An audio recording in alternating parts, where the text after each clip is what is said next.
from moving boxes scattered, littered on hallway floors. I am from unpaid utility bills, arguments, and slamming doors.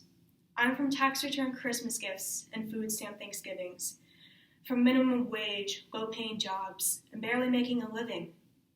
I am from hiding, shaking under my small twin-sized bed, from saying no, crying, and wishing silently I was dead. I am from trauma, abuse, and well-hidden lies, from district attorneys, court cases, and broken family ties.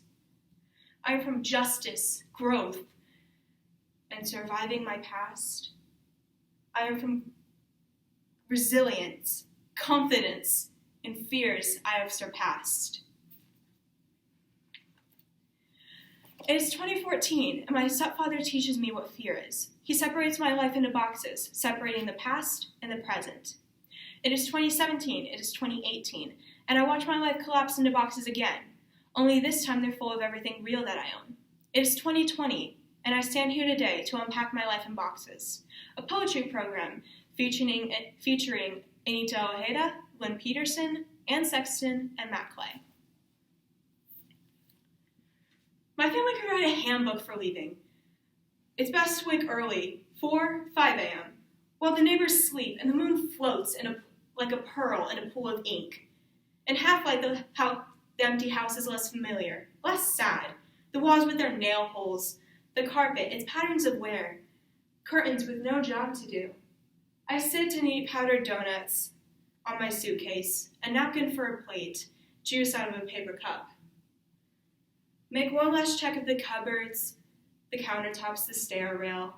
Trace the walls with my fingertips, each scar, proof of my childhood. My initials carved into the tree of this, our 6th house. I don't remember what house number this is. I know I've lived in a house, in an apartment, and in a car. And I know someone lives in a cave, eating his toes. I know that much. Someone little lives in a bush, pressing his empty Coca-Cola can against his starving, bloated stomach. I know that much. A monkey had his hands cut off for a medical experiment, and his claws wept. I know that much. I know it is all a matter of hands. Out of the mournful sweetness of touching comes love, like breakfast. Out of the many houses comes the hands, before the abandonment of the city. Out of the bars and shops, a thin file of ants. I've been abandoned out here, under dry stars, with no shoes, no belt. I've called the Rescue Incorporated, that old-fashioned hotline, no voice. Left to my own lips, touch them, my own nostrils, shoulders, breasts, navel, stomach, mound, knee-bone, ankle. Touch them. It makes me laugh to see a woman in this condition. It makes me laugh for America and New York City, when your hands are cut off and no one answers the phone.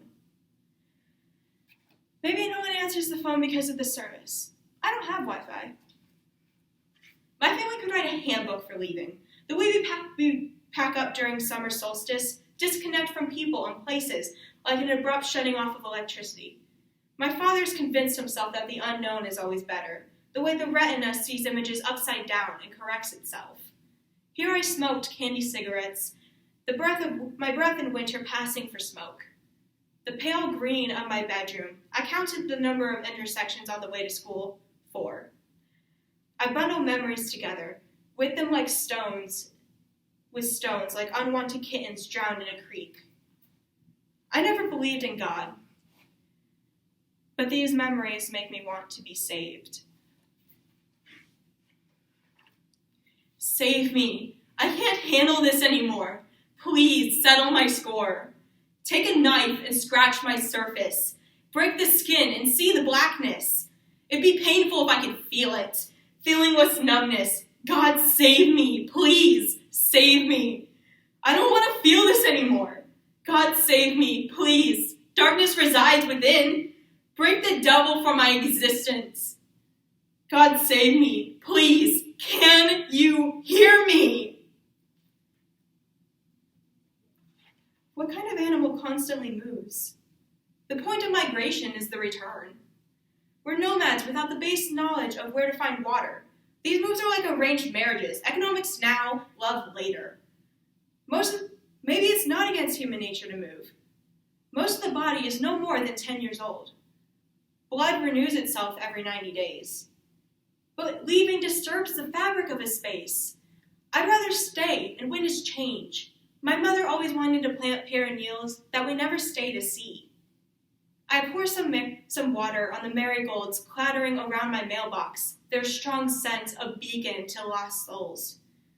Then we drive away, the blank windows like the blank eyes of the dead, waiting for someone to seal the past with a penny.